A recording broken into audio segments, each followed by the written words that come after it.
landlord akubira ankubira nti nyumba wagitunze ambuze nyumba wagitunze konza ate lwaki nangamba nga nina abantu abazze mu office yange kuba musajja wavunanyizibwa alina office akulira microfinance ya Munyende ye general manager wa microfinance ezo bagiyita ma medical kakati nga nkubiranga ngamba ndi pros enyumba wagitunze abasajja bazze wano mu office yange kaba ngamba tibagala chapa bagala mbawe chapa chao nali shocked ngamba what nimugamba okakasa nangamba ye bazze wange era ne mbagamba nze mulete pros nze gwemanyi nabaga pros bwatamala kungamba kintu na kimu nze sobola bawa chapa so wano wonna ekitegeeza nga mukyali ku ndagaano mukyali ku kibanja temunnafuna temunnagula ttaka temunnafuna chapa okay tugende mu maaso kakati bwe yaŋŋamba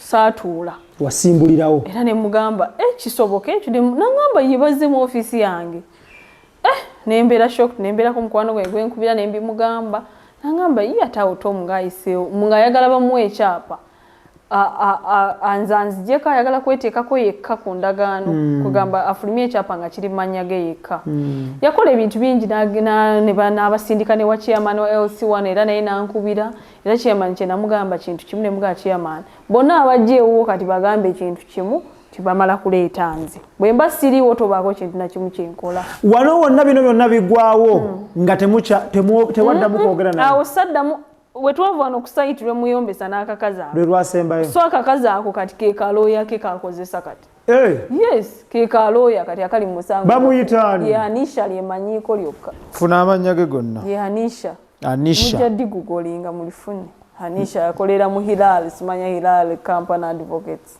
etuulawa Kampala okay yes. So ye mukazi we yerooya we be baagala okufulumya wano tugende mu maaso so awona temwaddamu kwogera ntwaddamu kwogera yakublocking oba gwe wamublocking simanyi na bwe bya disappearing n'essimu ze ne ziva mu ssimu yange buli kimu no essimu ze nazisigaza but ne ku Facebook ne unfriending kwa Facebook saddamu kubuliiziganya naye ndoza ye unblocking kuba sinze na blocking kakati ekyaddirira ng'atandika okufuna abantu ab'enjawulo bankubira essimu nga baŋŋamba ekintu kye kimu eyo waliwo ayagala okufulumya ekyapa olugambo ne lutandika okufuluma landlord ne bamulemerako n'emirundi mingi ne bamutwalira n'enguzi ya miliyoni 3 n'agaana naganze sikola bintu bya kiyaayi era ye respect gye nyina ku mwami oyo singa siye singa ne wano wendi siriiwo yagaana abantu abalungi abamu bakyaliyo mu nsi ku mulembe guno omuntu okuleetera miliyoni 3 n'ozigaana si kyangu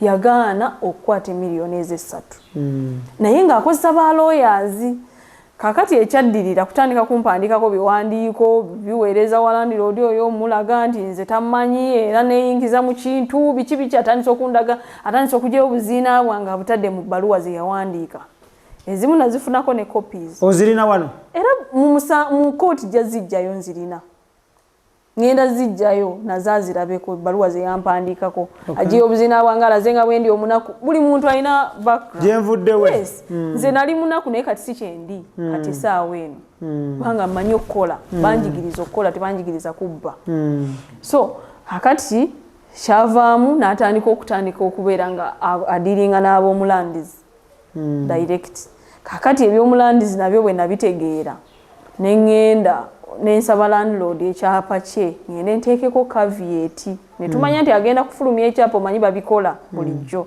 akati kye nakola landlord bwe yampa ekyapa kye neŋŋenda nteekeko caveat okutuukayo nga registrar ngamba nti ekyapa kyabula tebakiina mu system yaabwe kati awo landlord naye we yasitukira n'agamba ye nze nnina ekyapa kyange ate bagamba mu system tekiriimu akati ekyaddirira omwami oyo bamuyitanga Wamala Ali yali registrar Walands kati lawyer wange abo bonna baali baalya saabitegeera kakati ekyaddirira kati kwolwo lwe tugendayo ne landlord olwo nze nasooka nengenayo bwomu ogwaddako nengenayo ne landlord tugenda kutuukayo era ne batugamba ekintu kyetimu kati omusajja n'atugamba nti mumpe miliyoni emu okugenda okuprocessing ekyapa okuddamu okufuna simanya okukiza mu system simanya biri ntebe simanya biki byali biwanvu kati ebyo biseera abaana abo ebyo biseera ne bamugemerire omulamuzi bamugemerire we yabeerera nnyo mu bintu by'amataka era banyambako nnyo okuteeka enninga ku musajja oyo okugyayo ekyapa naye tugenda okukizuula oluvannyuma nga kyalimu ono omwami wange Thomas nga yakirimu ye yabalaga ndowooza nti bakweke ekyapa ekyo kakati basobole okuyisaawo ekyabwe ndowooza basobole okwekutulako kati awo wetulabukira ekyomukisa omulungi nti eri nali naye abantu bemmanyi kati bwe nalaba gurupu ya omulamuzi bamugemeriire nga zeeno nembabuulira mu story yange kati ne bakyagala ne baŋa bino byebintu byennyininyini bye twazze okulwanyisa kati tutuukayo bampita lwe baali bagenda okusisinkana omwami oyo ali bampita baŋŋamba PROSSY jangu nvuga mangu ngendayo olwatuuka nasanga bannamawulire bayitirivu nnyo banze nali sikyetegekedde nti ngenda mu mawulire tuukawo mwaka kyogwo kaviete oba eriko mwaka si 2018 era ndowooza 2018 2019 nja kukebera olunaku nkonfaaminge kati 2018 mwogwo omwaka gwennyini kakati omulamuzi ambuuza nti kakati tandika okwogera ebibyo mbyogera mbabuulira nti najja wano njagala kuteekako kavieti ku kyapa kubanga ekyapa kyabula era nyina kuleeta $1,000,000 bakizuule kati nga babuuza mwami ali bamugaa nti okunoonya ekyapa ekyabula ali ye yayagala $1,000,000 ali erinnya leddayo yani oba yani Wamala yes ali Wamala owa Lands ng'ayagala $1,000,000 okuzuula ekyapa okay kakati bamubuuza nti sebo tubuulire ddala okunoonya ekyapa ekyabula mu sisitimu yammwe kyetaagisa ssente mmeka ono alina kopi ye teyabula naye mmwe sisitimu yammwe erina ekizibu ekyapa tekiriimu kyetaagisa ali yaddamu ki yagamba tewali ssente ne bamugaa kitwala bbanga kwanza yagamba process mpanvu etwala omwezi ali Wamala yes kakati ne bamubuuza nti kitwala bbanga ki n'agamba nti n'olunaku teruwera mu maaso g'omulamuzi nembeera kyokutenga bino byendaba bituufu oba si bituufu ali n'akyuka yes kakati ekyomukisa omulungi bali ne bamuteekako amaanyi ne bamugaa ekyapa ekyo tukyagala enkya era enkeera kyali kimaze okufunibwa ng'akakadde okamuwadde saasasula yadde omutwalo era bo naye kyalabika nga tomuwadde kakadde yes kyalabika era process nga yayimpawa nnyo omulamuzi yakiteekamu amaanyi nnyo omulamuzi n'akakiiko ke konna yes bakiteekamu amaanyi kakati caveat ne bagiteekako era be bamuwandiikira okuteekako caveat emusaako envumbo era ne kakati caveat ekyaliko lwa tomu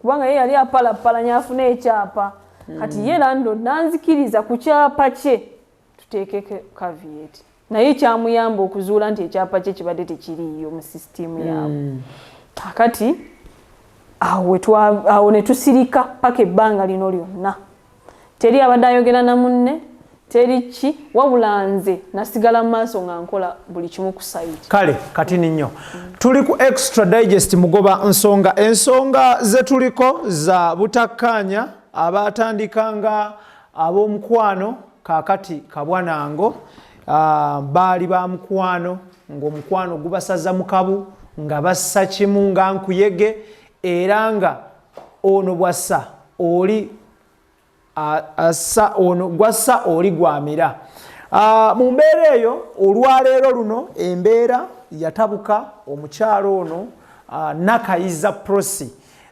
baafuna obutakkaanya n'omwami bakulu Mpagi Thomas abasinga gwe bamanyi nga Tom okusinziira ku mukyala Nakayiza Tom ayogerwako oba Thomas oba buuza ku mami muganda wa Lukagga Hamani abasinga gwe bamanyi nga Dokasi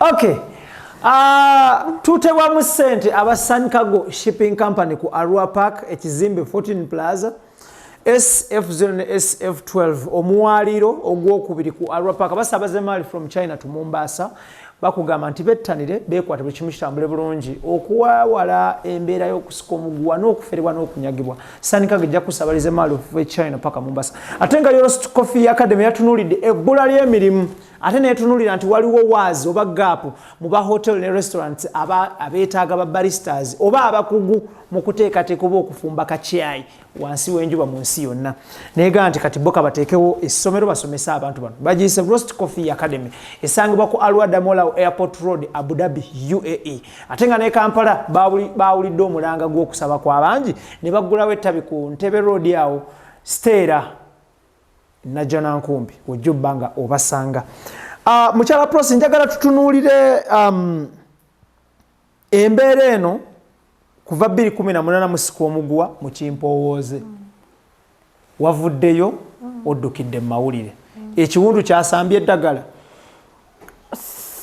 kakati emyaka kati giyiseewo 3 okuva inateekawo caveat ye yagenze mu kooti nabadde ndi wano kakati nga bwe nkugambye nti nze nalina ebbaala nga y'amaanyi ebbaala eyo okuva lwe baatuggala amabaala lwe baagaggala bwe nava mu lockdown nali siina sente za rent ne nkwata stock yange emu ku yebbaala nyina omwami gwe nsuubulako mu ttawuni bamuyita Baaku ne muddiza omwenge ogwo yakkiriza ne mugamba kankuweeyo ku mwenge guno bagamba mbu teguvunda anti ze sinywa omwenge teguvunda kituufu naye anti bw'ogubeezaawo ng'ebifaananyi tosobola kulya kubanga ekintu bw'oba tokola tosobola kugufunamu so wagumuddiza okujja ng'olina ssente ze watereka but nga bw'omanyi lockdown eri yatugwako bugwi ate nga sirina musajja ndabirira yali yansuulawo nina okusasula ennyumba ye yali agisasula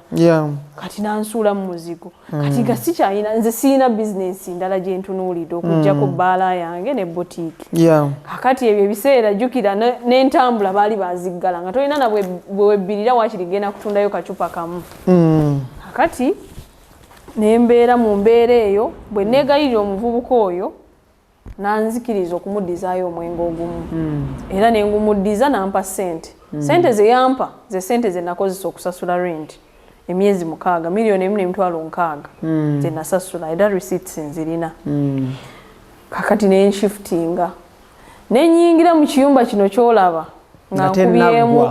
nga nkubyemu na bibaawo n'ebiveera nenjiyingiramu nga sina kyakkola ebyo mbikubuulira kati teri yabimanyaako nabikolanga nze kubanga nga ntya okuswala okiwulira naye kakati ekiseera kituuse nti nyina obyogera nze muntu abantu gwe batamanyi mbeera yange bwe ngitambuza kubanga nze neesigaliza ebizibu byange simala googera kakati mala okuyingira muno okusulamu ngenda okulaba nga nedduuka batandise otuta tudzeemu tukola naye nga ate tebatadde mabaala tukola twebbirira kakati jjukira ne stooko sikyayina naddira sente ezimu nenziwaayo n'endala nayinawo ebizibuzibu n'okulya teyampa ezo zokkayampa na $1,600,000 yokka si gye yampa sente endala namuwa omwenge mungiko nampaako nezinyambako okutambuza ebintu kakati n'emyenge egimu nasanga giri expired bagamba tebivunda byafa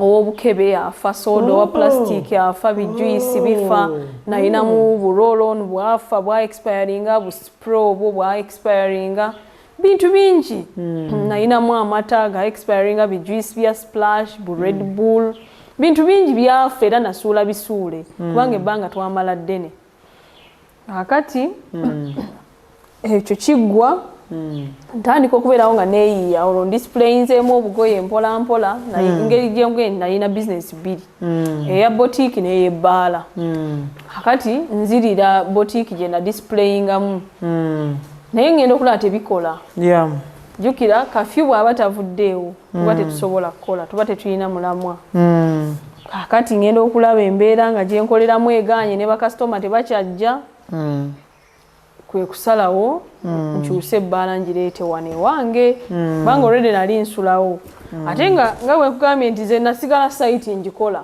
nze nasimba gardens nze nakola kinaleeta omusajja nankolera bulungi kompawundi kakati nemmanya nti abantu kyebeetaaga gwe mwenge tebeetaaga kirala bino ebirala ebirungi nja bikola mpola mpola nga ndi wano kakati nze nenteekawo ka display kange nga bw'okalaba naye ezo empties ogwo si mwenge era ka display ke nasigazaako omwenge kali awo ne boutique eyo ye capital gwe nasigaza mu byonna.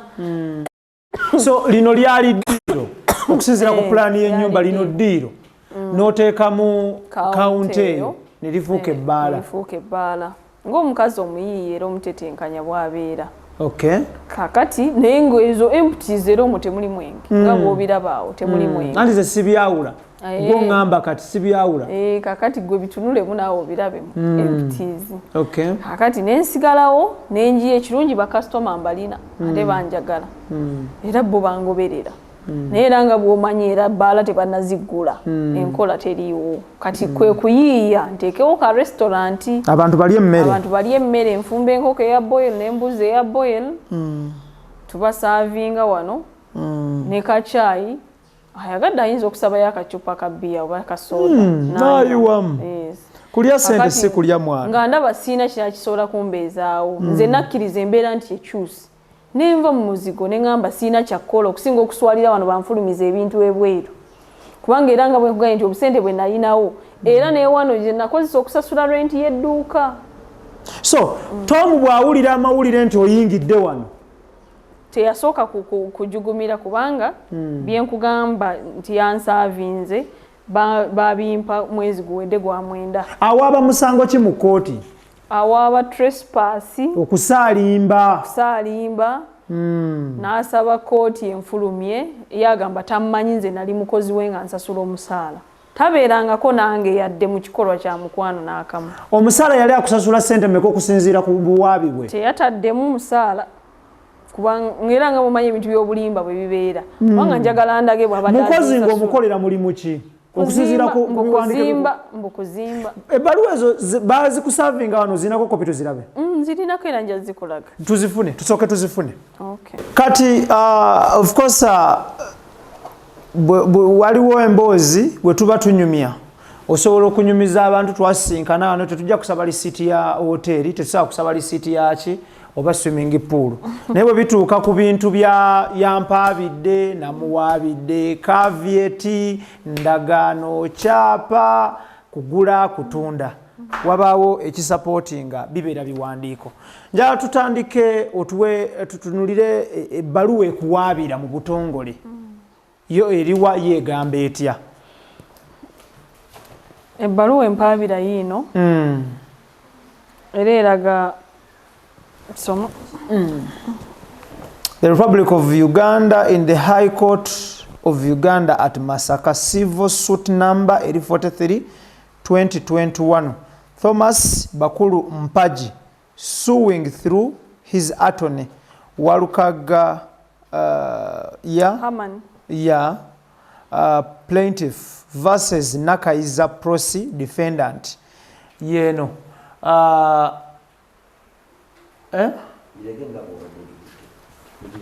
okay yeno of course the plaintiff is a male adult of Uganda of sound mind who is suing through his law firm lawfully attorney at the law and whose address of service for purpose is in this suit.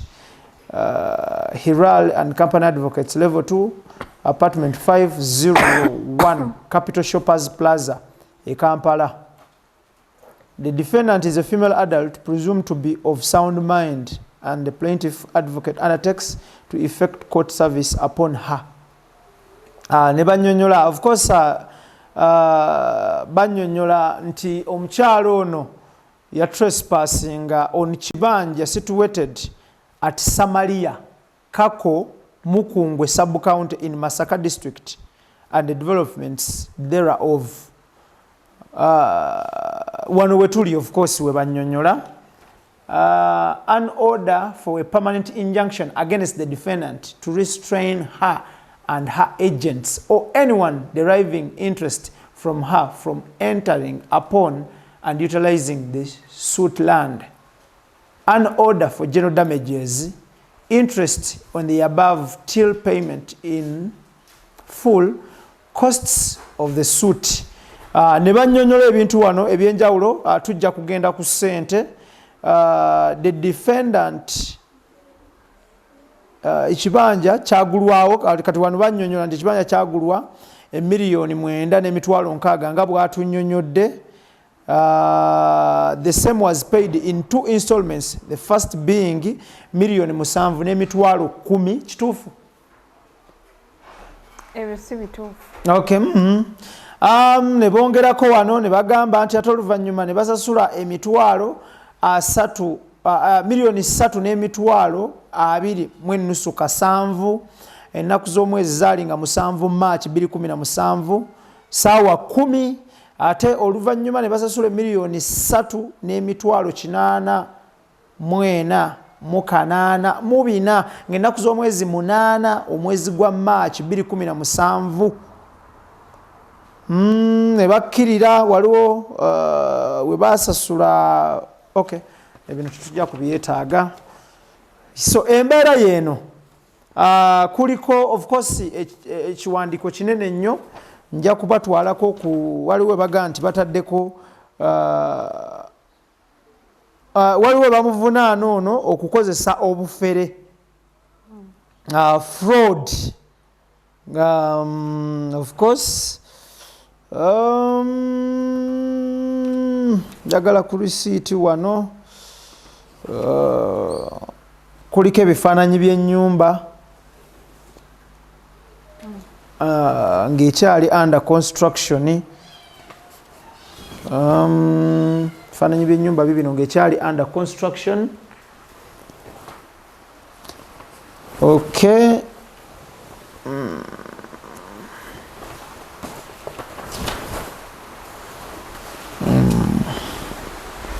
Kakati abatulaba nga bwennyonnyola ebintu bino bwe mbiraga bino ebifaananyi obyo bimanyiiko. Bimanyi. Bijja bitya? Ekimuwe nali nsula kikyo yakiteekamu yajja n'akuba ebifaananyi ndooza yasindika ba agenti be ne bakuba ekifaananyi ndooza okunswaza nga bw'omanyi omuntu ayagala okuswaza waawe nasooka okugiyingiramu bwetyo bwe yali efaanana. Wano wali wakagiyingiramu? Nali nakagiyingiramu. Kino si gwe wakikuba? Biri ku fayiro ye era nange nali surprised ne ngamba muntu ono yayingira dda wano najja n'akuba n'ebifaananyi nga simanyi. Ate nga mbale nyinawo omusajja wange akuuma naye kwegamba nga bw'omanyi obulagajjavu. Era kyanyongerako okwongerako ku security. Okay, so tolina we wamuweererezaako bifaananyi bino ebyennyumba? Nabimuweerezanga of course tweweerezanga naye dda nga tukyazimba. Kati awo nga bwe nkugambye okuva lwe twakoma okwogera bino byonna ebikoleddwa byonna era ne muganda we yakyogedde jjo ng'omulamuzi azze muganda we n'alaga nti bo baakoma okujja ku nnyumba eno mu 2018. So byonna finishing akoleddwa byonna kisaakaate compound buli kintu nze nkikoze. Kusimba bimuli kola buli kimu byonna plaster yenna langi wiring buli kintu kyonna nze nkikoze. Kuzimba toilets z'emanju drainage kukola byonna plumbing buli kimu nze nkikoze. Tebalina kye baakoze. Yes. Era ne muganda we yakyogedde eggulo ng'omulamuzi azze wano eggulo. Okay, so mate tusewa mu kooti tetujja gigenda kiwanvu naye just update ya kooti eriki? Update ya kooti omulundi ogwasooka lwe twagendayo omulamuzi yagamba nti nga tannaba kukkiriza application yaabwe gye baateekamu kuba baasaba kooti enfulumye tugende mu maaso n'omusango nga siri mu nnyumba nga ndi wabweru wa nnyumba bwe baasaba. Era ne basaba nti tenzikiriza nakuddamu kubaako kintu na kimu kyenkolerawo wabula banfulumye kuba ndi mufere ndi muyaaye nali mukozi we bateekamu ebintu bingi application naye ogenda girabako njirina wano nsobola ogikulaga. Kakati era nga bo balaze nti tebanneetaagamu mu nnyumba nfulumirewo ku speed. Kati omulamuzi n'agamba nedda nga sinaba mufulumya kammale gendayo kulaba kati kyekyadde kimuleese eggulo. Okay. Olutuulo oluddako lwa ddi? Olutuulo oluddako yagambye November ennaku z'omwezi nzeerabidde but yagambye November. Lwe lutuulo oluddako? Lwagenda okusalawo oba nfulumya mu nnyumba oba nsigalamu. Naye ng'ate bo bwe bazza tebabikyusizza. Baalaze nti ffe sitwagala mufulumyamu wabula ffe twasaba kooti emugaane okuddamu okuzimba ekintu n'ekimu emugaane okwongerako ekintu n'ekimu kwegamba ekifo kisigale nga bwe kiri. Bo bwe bagambye mbu tebaagala kunfulumya. Njagala eno gundi ya kooti of course basavinga omukyalo ono mu mwaka gwa 2021 May 19 ezo bakazireta stamp ya lawyer wange gikeberewe eri awo yaji receiving nga 14 nga 21 actually nga tugenda na mugundi obanga kuliko ndo 14 October.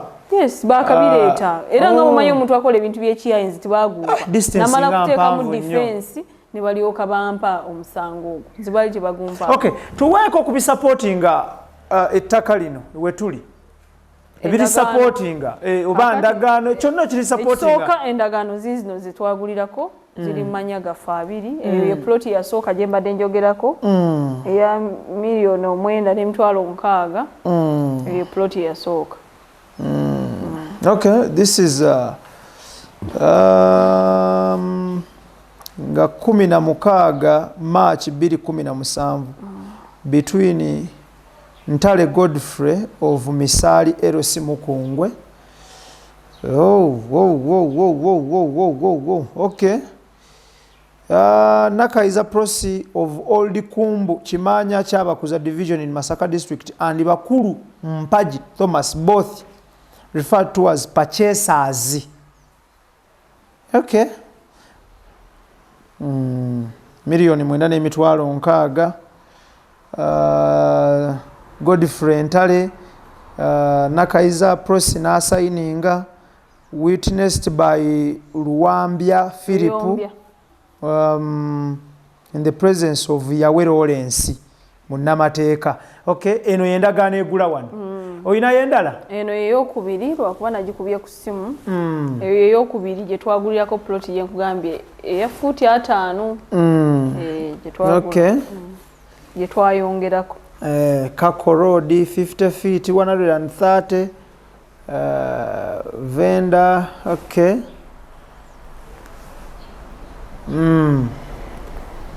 Okay. Nga 7 July lwe mwaligula. Okay. Eri yali ya March.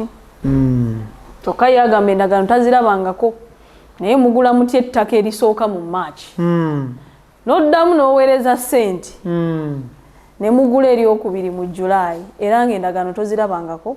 Kwegamba waliwo omuntu alimba ebintu nga tali smart. Kirabwa n'ayonka. Ne muzimba ekizimbe ne kyambuka omuntu najja na trespassinga nayingira nga tabimanyi ebyo byonna yalaga mu mpaaba ye yalaze nti endagaano tazirabangako naye ng'endagaano titwagula plot ndi mulundi gumu tutandise kuzimba. Kyekirala ky'oyinaawo ekiwandiiko ekidefendinga kye tuliko wano. Ekirala kye nnina ye plan approval yiyo ya Masaka District erimanya Masaka District Local Government, the Physical Planning Act ya 2010 notification of approval stroke refusal stroke deferment of development permission. June nga 5 2017 omukyala Nakayiza Prossy ne Thomas Bakulu Mpaji Samaria Kaku notification of approval of development mukkirizibwa okuzimba mu bumpimpi. Rainwater harvesting facilities to be included to reduce erosive power. Solid waste management, especially debris during construction. Road reserve should be strictly be observed. Okay.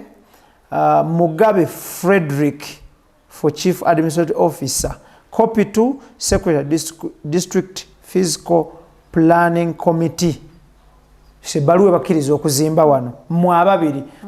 Ekirala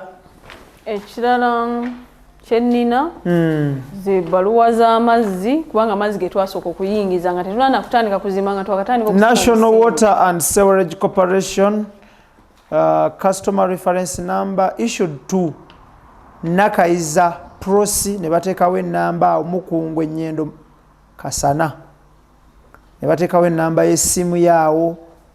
Okay. Okay. Bya bino nga bwe muli mukubira bemunyiza obutabisoma kubinnyonnyola nnyo eno baluwa ya National Water ereeta amazzi wano. Go wegali getwasooka bulungi nnyo era biru nze nzisasula. Yes, byonna n'amasannyalaze biru nze. So what trespassing n'ofuna ne baluwa ya National Water? Okay. Ate n'atawakanya. n'atagenda kweyadde ku poliisi kuwaaba nti munnange omukazi abba ebintu eno ya umeme notification of completion of installation work to Umeme Limited 2018 omwezi ogwe10 ngenda kuza omwezi 17 Masaka branch Nakayiza Prosi enamba y'essimu Samaria Kako. This serves as a notification of completion of installation wiring. Umeme is not liable for any consequences arising out of workmanship and materials used in installation. Singanga biba bireese obuzibu kiba kikyo. Eno ebbaluwa ya Umeme. Byebyo. Okay, tuli ku extra digest mugoba nsonga tutunuulira ensonga zino. Lwaki bino byonna tubisaba bisupportinge okulaba kwaffe abanyumirwa programs zino n'aba followinga bangi musinzireyo ne mujajinga bangi mubeereeyo ne weekubira oludda osobola okkeera ku makya oli mukyala oba oli mwana wabano gamba baffe batunyigiriza nga abakyala but we need facts at the end of the day osobola okubeereeyo ng'oli musajja nova mu statement gamba abakazi oba abakyala bafeera ennaku zino n'ojajinga because oli mwami, which is not good. So tuleeta these facts to support ebintu bino byonna okusobola okubanga omanya aclaiminga nti wali mukozi ng'akukozesa yakuweerezanga essente okuzimba ekizimbe kino nga misitiri omumanyi ye foreman kalaba alaba ku site oyinza kyewakana otya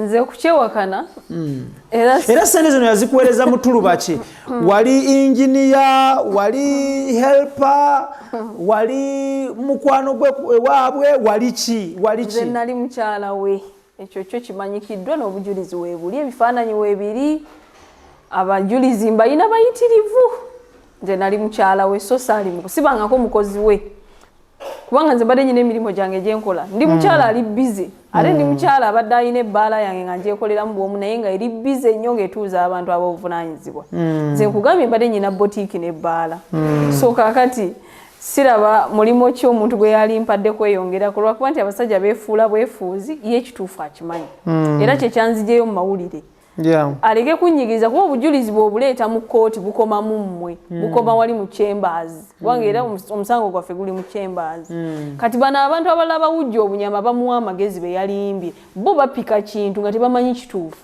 kati ekyandeese kujjayo obujulizi bwange bwe nnina ensi ebulabe kino ekifaananyi kyansiize nti ndi mubbi kuba mbadde nina erinnya lyange ndikoleredde ndi mukazi wa buvunaanyizibwa abantu bangi banzikiririzaamu ate si ye father gwe nsoose okukolagana naye bafather bala mikwano gyange nga si mu bino kubanga naye singa namanya nti father saali mwagadde saaligenze mu maaso naye kuba ye yakinkwekera ndowooza ng'akimanyi nti nganze omukazi omukatoliki eyabatizibwa ayagala eddiini ye nali sisobola kubeera na father kati kyobola naye yakinkweka kale yakuwaabidde omusango gugenda mu maaso of course tetujja discussinga nnyo ku nsonga ya musango guli mu courts of law omanyi otya nti museserodoti ku mpapula za application eyo gye yataddemu ey'okunfulumya gye nkugambye kwe kwajjira obubaka bwonna obulaga nti musaaseredooti era kwolwo lwe mmanya nti bulijjo omusajja father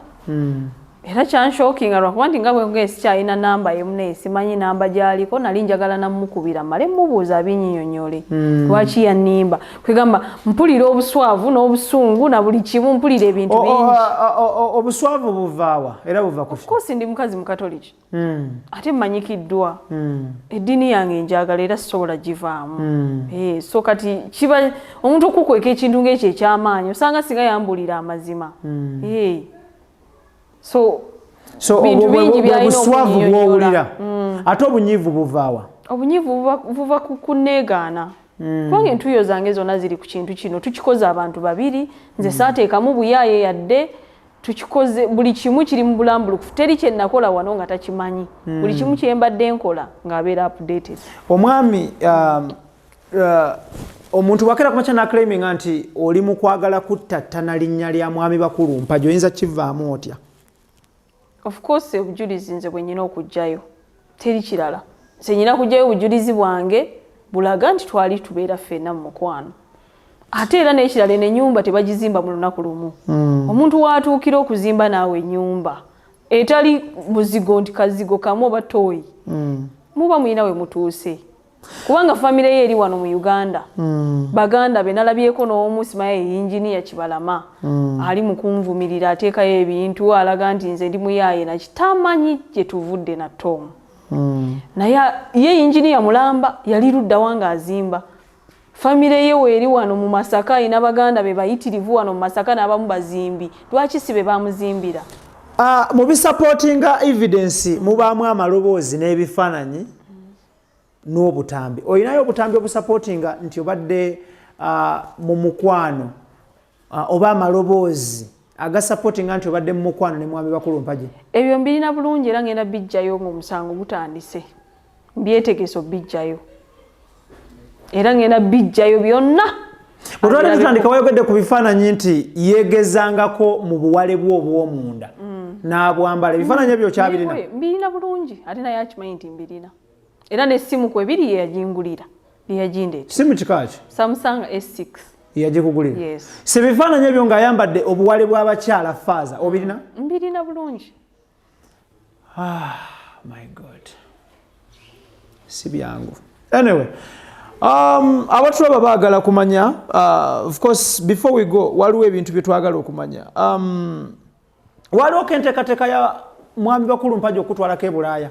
Ekituufu ekyo kyo yali yakyetegeka dda. Egwetya obutaka? Kubanga abantu abawangalira e Bulaaya bano bye basinga okutusuubiza kukutwala. N'abaana bange yali yansuubiza nti ajja basomeseza Bulaaya. Era mu bye nasabye kkooti atuukirize obuvunaanyizibwa bwe. Yes. No, nakimusabye. Alina okuweerera abaana bange yannemese obufumbo. Ate kati aliwa neefuulira. Nze siri mupiira nti bazanyisa buzanyisa ne batambula ne bagenda. Nene ennyumba nasabye kkooti alina ogimaliriza. Kuba nze sirina wala wendaga. Sirina gye nalindi yanzijayo nandeeta wano. Kati angobaganya ndagewa. Eno ennyumba alina ogimaliriza tutuukirize ne pulaani zonna ze twali tutandise. Tuyina ne project gye twali tukola. Wakuba omuzungu yaŋŋamba omuzungu yamuma ssente. Project ki? Ettaka liri Kasaali kati yali alina gundi gy'asaba. Byawo bya outreach, Smile Children outreach biki bwe bityo bagiyita St. Patrick. Yali agiregisterinze era nze ndi administrator mweyo kundi. Era ndi ku board of trustees. Ezo zonna shares zange nzeeta. Ettaka liriwa? Liri Kasaali era ne plan twagifulumya. Bugazi ki? Ettaka lyekana obunene? Obugazi si bujjukira but plan twagifulumya. So bino njagala omenye bye weetaaza mwami bakulu mpagi. Oyagala atwala abaana b'e Bulaaya basome?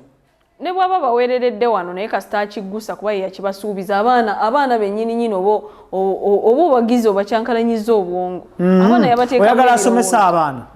Oyagala akutwala ebweru? Ne bwaba tantutte naye nandabirira kuba ye yannemesa buli kimu ekyange kyonooneserwa kubeera ye. Oyagala amalirize ennyumba eno? Agimalirize. Era akomewo tubeere ffenna nze simugoba. Seetaaga mugoba kubanga kino ekintu kyaffe babiri. Ate nze siri wiringi kukitunda nti tugabane. Ekyo sikyagalirako ddala. Njagala tumalirize ennyumba yaffe nga bwe twatandika tubeere ffenna. Singa byonna by'osaba eby'okusomesa abaana, singa agaana okusomesa abaana n'agaana okukulabirira n'agaana n'okuddingana naawe ozzaako ki? Ngenda muwaabira kuba yannemesa obufumbo obujulizi mbulina. Yes, ye yanzija mu bufumbo nga nsuubiza okunkolera ebyo byonna ebirungi byonna. Bino byoyogerako bya ddala? Yes. Ndi serious. Okay. Kyakyamulemesa okutwala ebweru? Anti kati buno obumulumulu obuzze bubeerawo okukyankalana kuno we twakyankalanyira kubanga ebyo bigenda mpola mpola okimanyi naawe. Mutuuka ekiseera mumala okuzimba oba ne muga kati jangu nkyalire bwe bityo. Mwami bakulu mpagi ono ayogerwako ali mu nsi ki? Era mu nsi eyo gy'ali akola mulimu ki? Kakati we nasembera okumanya we twasembera okubeera ffenna nga ngamba ali mu Westminster's Bridge. Nze sigenda ngo bweru sibimanyi. Westiani? Ali London mu UK Westminster's Bridge nga gyakolera mu ssomero. Ssomero erinnya ndyerabidde. Ssomero yali asomesaako. Naye erinnya ndyerabidde. Okay. Naye nga lya bwana buto. Then ekirala kati waali kati essaawa eno waakolera ali kyemmanyi kyensembi okumanya nti ali ye chaplain wejje eri kuuma queen eri okumazzi pulira mbu ye marine oba marine bwe bityo ebyo wabijjeewa igwe gugolinga gweteekamu ojja mulaba nange sebo ndi mukazi mulabufu yadde yantwalanga kataala bwati naye ndi mukazi omanyi otya nti yali asoma obusoserodoti ne bugaana ebyo nabimanya kubanga nga bwe nagenda nali mumanyi okuva edda nga mumanyi ng'omuntu era bwe bamugobaamu of course omuntu atuuse ku level ey'obudyankone temuyinza butagoberera toyinza butamanya nti tomu nga tamaze banne nga bamaze kati awo stories ziyitiŋŋana ne batugamba nti bamukutte n'omuwala bwe bityo bye nawulira ebyo basibye kakati okusinziira wano ku bintu buntu bwenzize empandiika wandiika wano yali asoma n'ayimirizibwa ate tuba tuli awo nti ate asomesa abaana kati ate essaawa eno nti ali mu ggye erya queen erikuuma queen erya bamarine abo abantu si banjawulo muntu omwoyeera yoyo yennyini twegamba yamanyenge gyazannyamu geemu ze nange mbinsanga wano nange ndi surprised nga gwe bw'oli nze omuntu wange gwe mmanyi mulala musomesa ate yampaabidde father akati si endagaano eziri ye wamuweerezanga ku ndagaano zino ku ssimu original ziri wakati mu hard copy ze mmanyi gye nazitereka naye nga gwo zirina okay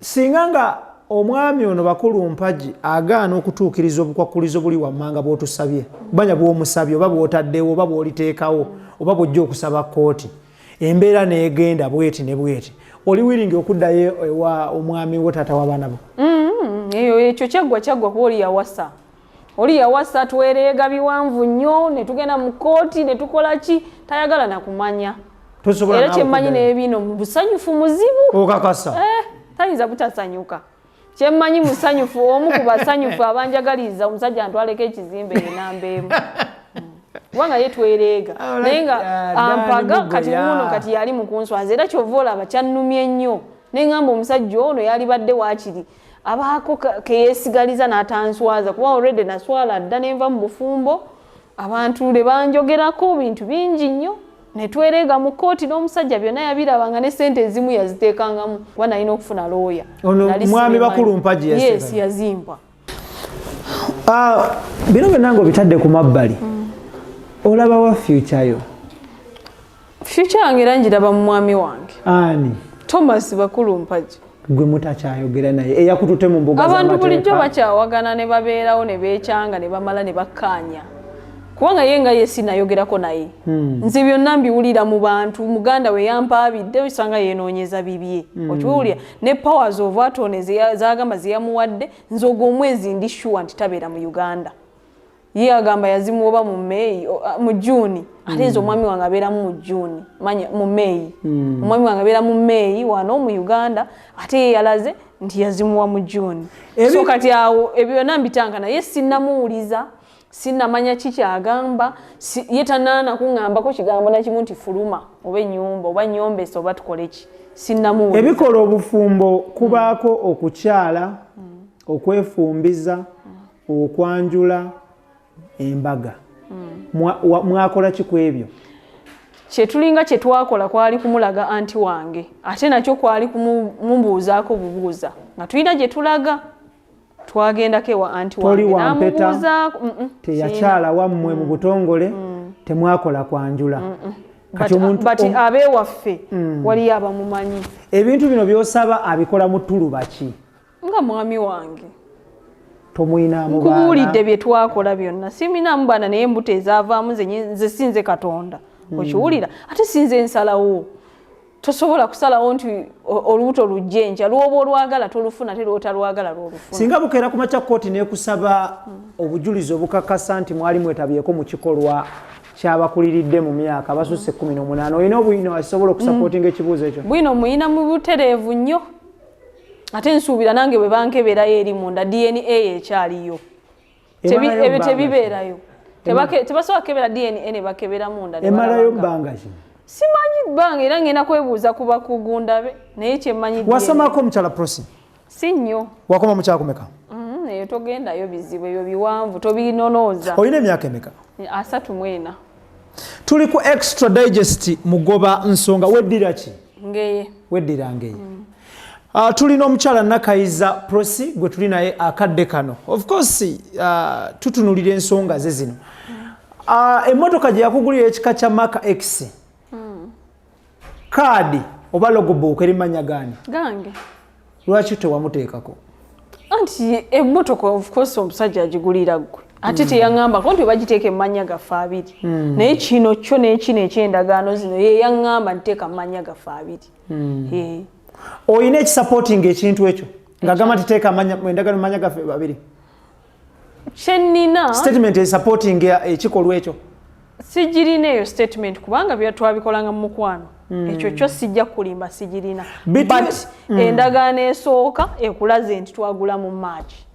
Ekyo singa yakiinako objection yonna yali badde ngamba nti eneddako tetugiteeka mmanya. Okusinziira ku nsonda ennekusifu ziraga nti ebbaalayo meeting point onywesa abantu ab'ebitiibwa bannabyabufuzi abagundivu mu ggwanga Uganda, abayimbi ab'amaanyi mu ggwanga Uganda ne ba businessmen ne ba business women ab'amaanyi mu ggwanga Uganda. Era ensonda ennekusifu kituufu ekyo kyembuuziza?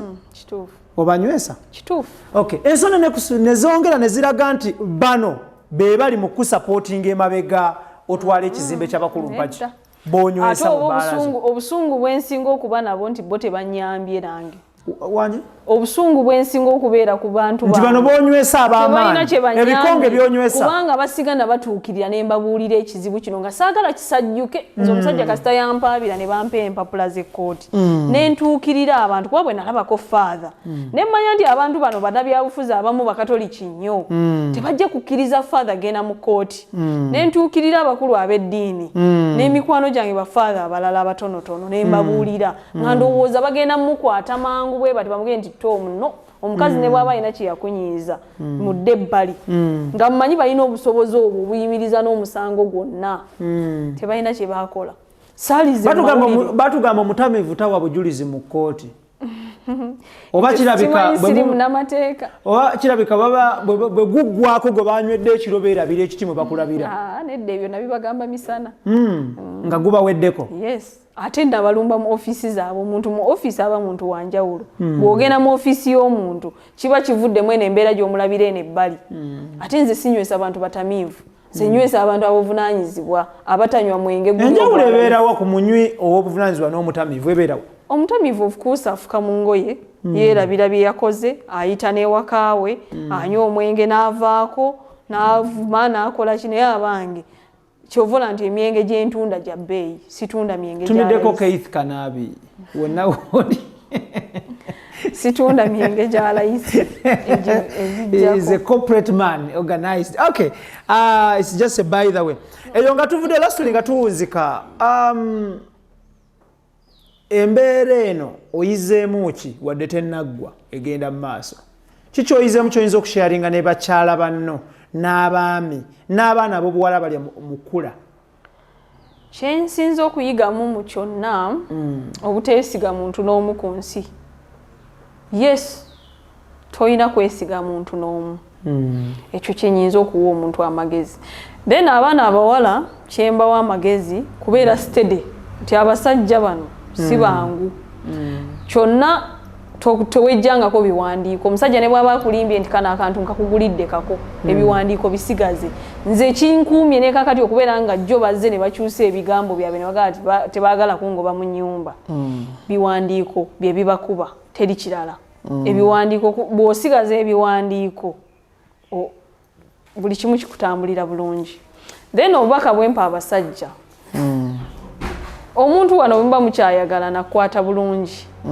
Naye bwe bitandikamu ne mufunamu obutakkaanya oba yafunyeyo omukazi omulala oba kiki kati ng'owange mbiwulira mu lugambo nti alina abakazi abalala be yafunye era be yamaze okugabira ennyumba eno abannwanisa abadde tebamanyi kituufu era ensonga kinvuddeyo mu mawulire abawala bano nabo beerabireko kubanga bayinza obutajja mu kkooti ne biggwera mu kkooti kati nvuddeyo nabo balabe bamanye nti bye bannwanyisa omusajja waabwe nange yannimbanga nabo bwali mu balimba. So abawala kyembasaba nga tonnalwanyisa muntu mukuba mayinja namwogerera biki namukolako mafuukuule sooka omanye ekituufu bwe bubaka bwempa abawala then abasajja balekerawo tukozesa naffe batubalemu amagezi naffe tuli bantu twazaalibwa aye naawe ozadde abaana manya byonkoze naawe bye bagenda obbakola bawala bo ekyo kyokka bwe bubaka bwempa abasajja. Extra digest mugoba nsonga. Of course tujja kwongera okulondoola ensonga eno, tujja kwongera ogigoberera n'okugamba okuttaanya n'okugezaako okumanya kiggwa kitya era kitambula kitya. Maama ne taata abakuzaala basenga abo ne bannyoko eno embeera yabataddewa. Of course saabibayingizaamu era tebakimanyi. Era abasinga bankubira n'amasimu naganya okugakwata kubanga bo bantu baddiini nnyo bakatoliki nnyo kwegamba omu ku bo ayimba namukwaya era kyemmanyi bambi mukazi yekereziya katolika kyemmanyi mukazi watwali kati tabitegeera naye era oyo gwe namwanjulira gwe namulaga namutwalayo anti wange bamita anti Rose ye namumutwalira n'amulaba kubanga gwe nasigazaawo nga maama wange kati namumulaga mama wange yafa nga ndi mwana muto myaka 5 so kati oyo ye yankuza. Taata wali mulamu? Wali mulamu naye taata wange tabimanyi nako sisuubira nti bino abigoberedde n'obigoberera abimanyi so saagala nnyo kubibayingizaamu era ne bwe bankubira essimu sizikwata kubanga mmanyi nti bo bagenda kuyomba nange kunnenya naye nze nja babuulira byonna nga biwedde. Ani akubeesabeesa okuva bakulumpagiro y'ekyanga?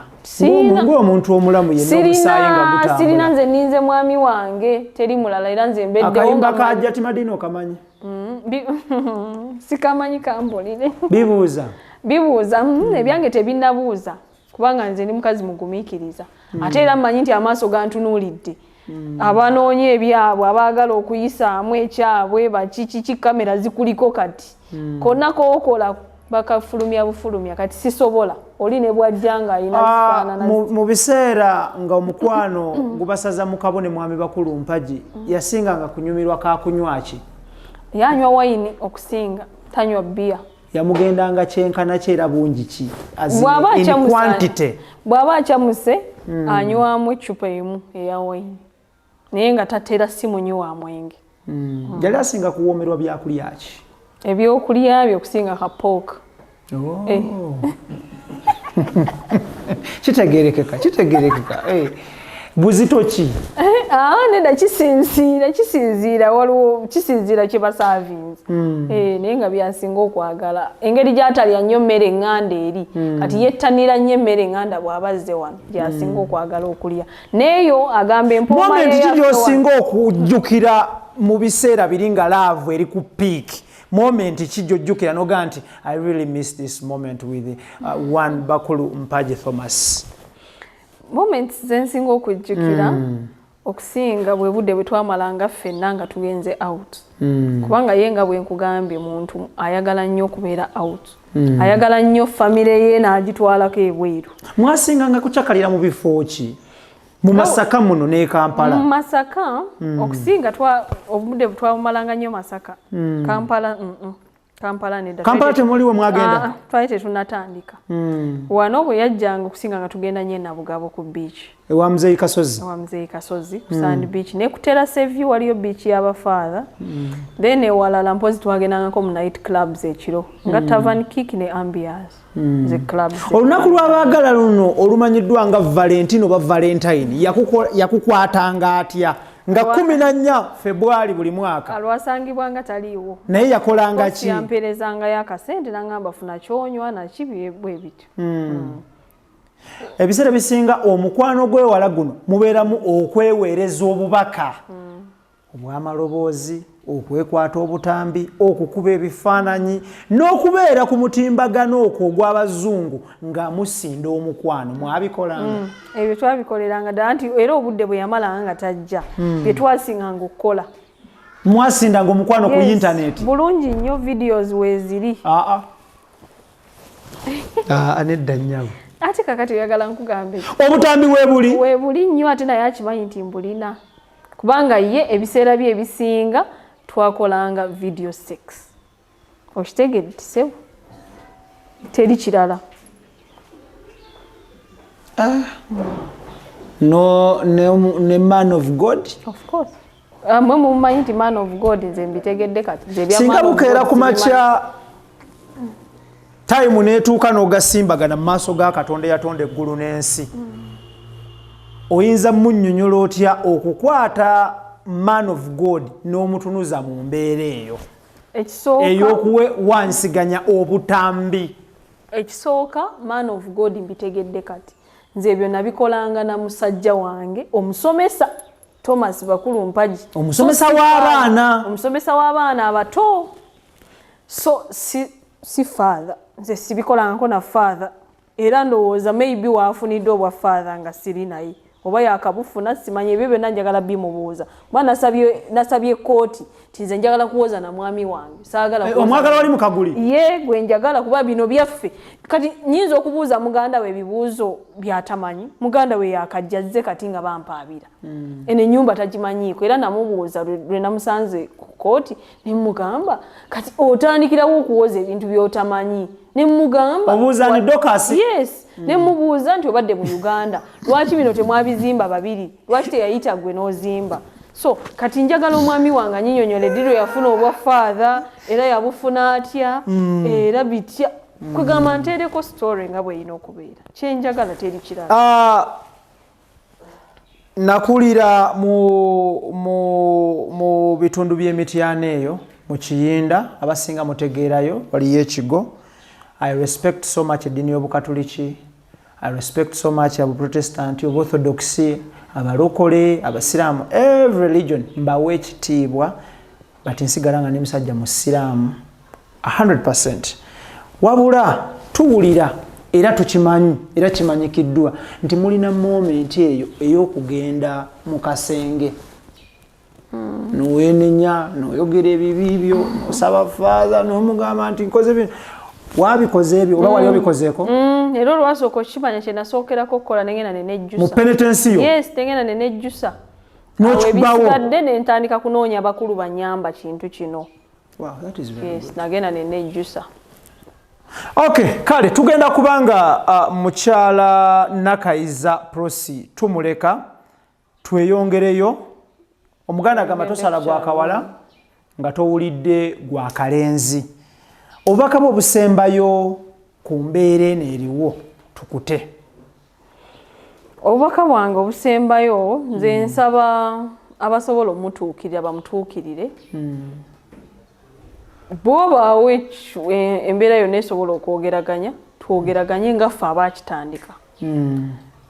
Era nze namugambye ekintu kimu nti omusango waliwo abantuukiridde nga baagala nve mu mawulire nkole ki. Nze ne mbagamba ekyantwala mu mawulire si kwonoona linnya lye wabula kulaga abantu ababadde bannyinako obuzibu abalowooza nti njagala kubba bubbi kintu kubaggyirayo mazima. Ne mbagamba naye bwe muba mwagala otukkaanyisa kuba bo badde baagala batukkaanyise abamu abantu abamu tutabagane. Ne mbagamba nedda nze sinze natwala omusango mu kooti. Ye yatwala omusango mu kooti asooka aguggyeyo tulyoke tukkaanye. Kyonna ekyetaagisibwa okukola aggyeyo omusango tukkaanye. Sisobola kukkaanya naye ng'omusango guli mu kooti kuba kati sikyamwesiga. Yes. Era kye nabagambye ne mbagamba ebintu bibiri. Nze simugobangako yadde nze mwagalawo wano. Nabagambye ebintu bibiri. Either akomewo tubeere fembi oba akite. Yes, bintu bibiri bye namugambye. Ate ennyumba agiveeko agindekere nga bwe twagizimba. Oba akomewo baso amugoba. Tumalirize ekintu kyaffe nga bwe twakitandika. Kyekyadilengisa okufuna ekyapa bayida omuntu asobola okukyebuuza eyo nga tetunagenda. Kyekyaviirako okudilengisa okufuna ekyapa? Nga bwe nkugambye bwe twagula twatandikirawo kuzimba. Kakati process yali eddako yali yakufuna kyapa we twatandikira okufuna obutakkaanya. Kati ate ye n'ayita emabega afune ekyapa n'enteekako caveat. Kati awo kati okuva olwo mbadde sisobola kufulumya kyapa. Nange mbadde ninze embeera ndaba ekiddako tulyoke tukkaanye oba tufune. Olina ebbaluwa ya caveat? Yes, njirina. Katugirabeko. Kati ninyo abatulaba oba dragging but just to have facts laid very well. Okay. Registrar of Titles, Land Registration, Masaka, caveat forbidding registration of any person as proprietor or any dealings on the above land. Yeah, okay. Okay.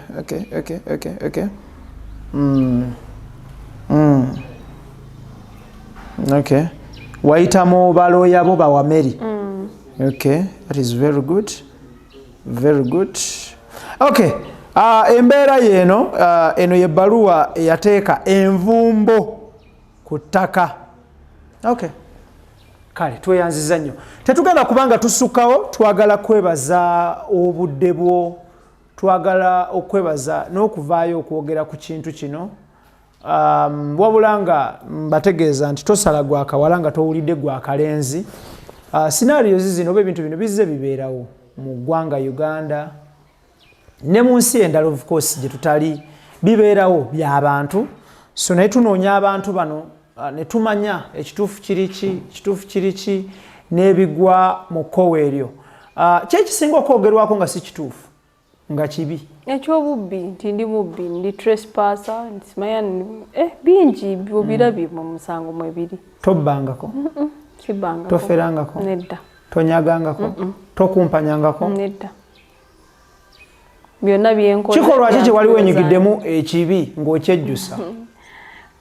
Of course ekikolwa ekibi kye naakasooka okukola ekisingayo obunene kuganza faaza nga simanyi nti faaza kyekyo nze kyekibi kye naakasooka okukola. Extra digest mugoba nsonga nze Ibrahim Mukasa. Of course tujja kutema oluwenda lwonna tunoonye ku Museserodot omwami bakulu Mpagi Thomas tufune his side of the story. You can't judge him ngera bw'obadde obiraba ku social media nga you could not judge her nga towulidde her side of the story. Mbagaliza birungi byerere, njagala kubaza ba sponsors baffe across okuli Sun Cargo Shipping Company, Roast Coffee Academy, Diner Farm nga kwotadde neba Almeredian Ventures Limited abatwala abantu okuba ekyeyo ekata. So meeting point jikubira kala. Meeting point muyitewo mulye mmere. Munywe kachai. N'ebyokunywa byonna weebiri. Ekyo ebyokunywa ebikambwe ojja kubayita abo, zijja kuyita abanaalya emmere. Anyway, meeting point wano Kako. Muyitewo musupporting omukyalo ono. She's a single mother trying to raise her 3 children, more especially mu lockdown muno. Bw'ojja n'ogula emmere n'onywawo olwendo lw'amazzi ku kasente okwo n'afissaako 1,000 asobola okulabirira abaana be abasatu bano. Mu baana bano tomanya musobola okuvaamu omulamuzi, munnamawulire nga nze, oba faaza, oba looya, oba omuseserodoti, oba munnabyabufuzi omugundiivu asobola okulifutinga society. So bw'osupportinga abaana ne bafuna ekyokulya n'ekyokunywa, tomanya mu maaso eyo oba osupportinze munnayuganda ajja okubeera of great importance. So come and support her. Meeting point wano Kako. Ojje oyitirewo ky'oba oleseewo kiyamba omwana oyo to survive, n'omukyalo ono okumuyamba to survive as a single mother. And you know what it means to be a single mother, more especially mu Africa. My friend, si kyangu.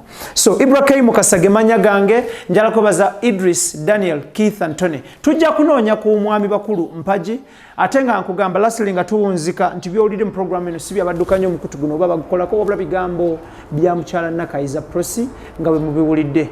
Mbagaliza ekiseera ekirungi, mubeere bulungi, mweraba. Tusinzidde Masaka this time round. Omukama Katonda abakuume. Assalamu alaikum wa rahmatullahi wa barakatuh.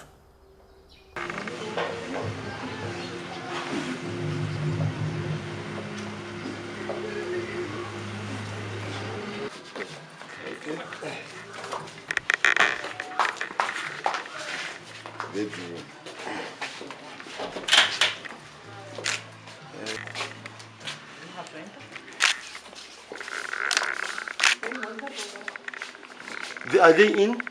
One is. Yeah, okay. Yeah. So byebyo byokka owali kirala. Thank you. Mr. Wakurumpagi, can you also show us? It had only been moved and there wasn't anything finished. Speak louder. Since that. So it was still a shell and it was only You're roofed. saying speak louder. Speak louder, I want to hear. It was only a shell house and it was only roofed. It was on a shell house. Yes, roofed. Simple as that. That is now, wait, That is about 2 years ago, 2018. 2 years ago, the house was a shell.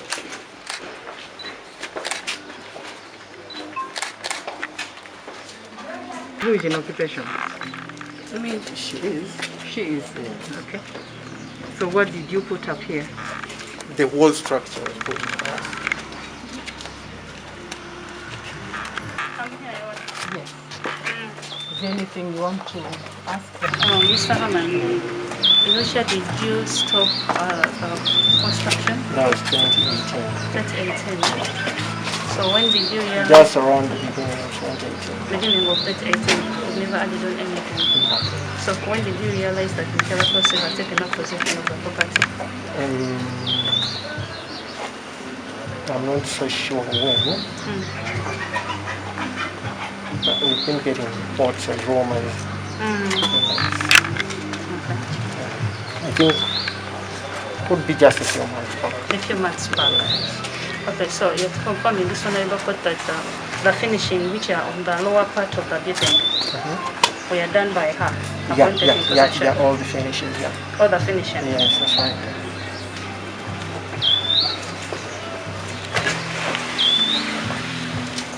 That is all your worship.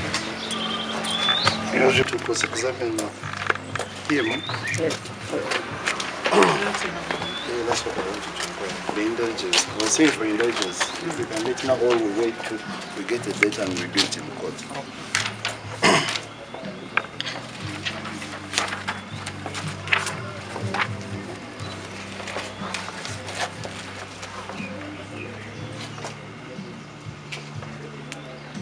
you have any questions? Not here. I haven't questions for her, but we shall do it in the cross examination. Though, in the alternative, because I had earlier on had a discussion with council, because we all know the rationale behind a temporary injunction. So the reason why we agreed to the locus was to come and see the status on the suit land, which we are all aware that the status of the suit land cannot do what? Cannot change. So initially I had asked council that if we come and agree the status of the what is in the place, that maybe we can enter into a consent in reference to the status to be maintained the way it is, that she doesn't indulge in further construction of the same property. Her possession cannot be, because the court cannot throw her out.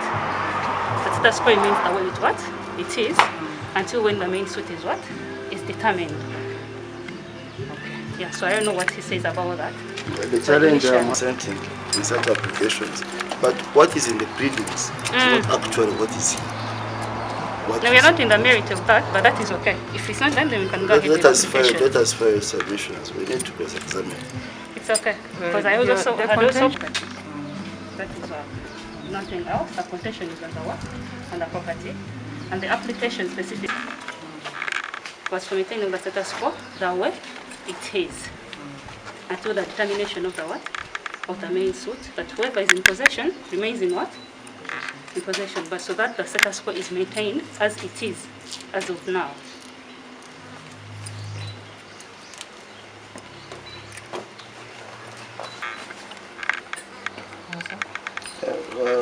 Like we intimated, we want to cross-examine and this application will be determined on its merits. I think that's okay. No problem with that. We can give you given another date. And I pray that to cross-examine the respondent.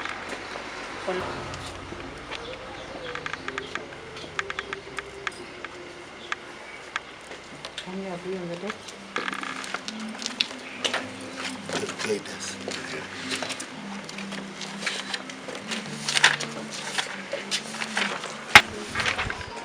Can you get the 8th November? November. It's Council Oh, and that has not been done. So you cannot. By tomorrow. Maybe November. This set. That is 15. Like I want to keep. When? 15. I have 24th. Okay, so that is far. That is too far. I have.